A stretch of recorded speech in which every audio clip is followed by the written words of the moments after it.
in this lesson, we'll start to set up the bones that will enable us to switch between IK and FK modes. To make the blending possible for IK FK, what we're going to do is set up two more ARM chains. One will be for IK functionality and the other FK. And then we'll set up constraints to blend our main ARM that's going to be enveloped between those two chains. And we'll use the sliders that we created to drive that functionality. So to get started here, what I'm actually going to go ahead and do is store these bones here underneath the envelope objects, making it easier for us to work with them. So do the same for the hand bones. Just go down the line here, and we don't want to add any of the nubs.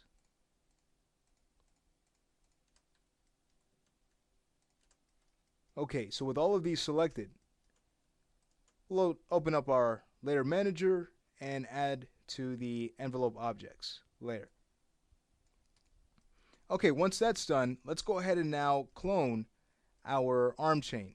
So that's going to be the arm root, the elbow, and the forearm, and we'll also grab the nub.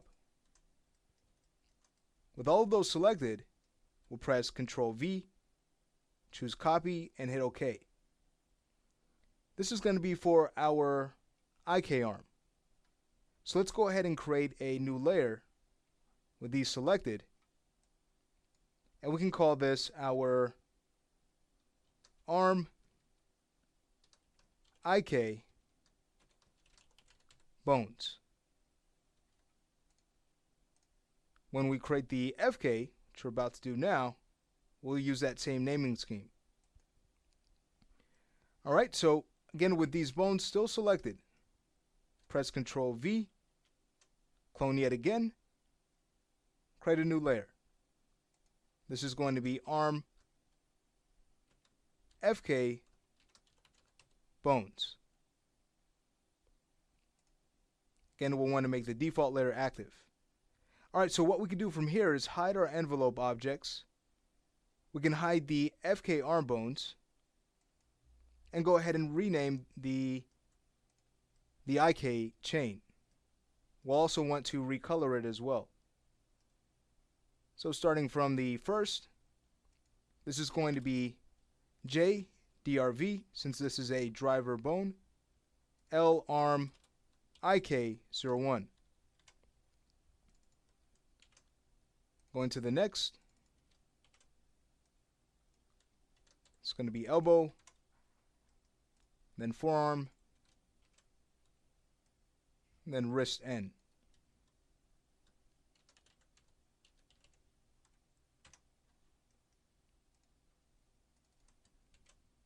Okay. And for this, we wouldn't necessarily have to put end, because it's not going to be bound at all. We don't need to worry about that, so we'll just leave it wrist IK. Alright, selecting the arm, the upper arm, we'll go ahead and hold down Control, press page down, and recolor this chain. What I'm actually going to go ahead and do is just use a solid color of yellow. No need to add a gradient here. Okay.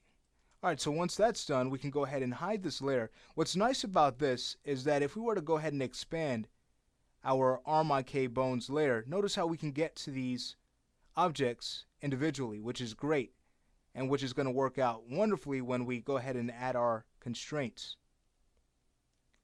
What I'm going to do from here is hide this layer and then bring back the FK chain. We can use that same naming convention we used for the IK arms, but simply rename this FK.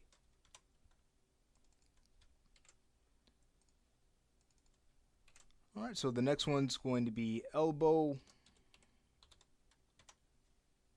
And again, what's really nice about this setup is that we're going to get some nice blending back and forth. We also have some other interesting things to discuss when it comes to setting this up.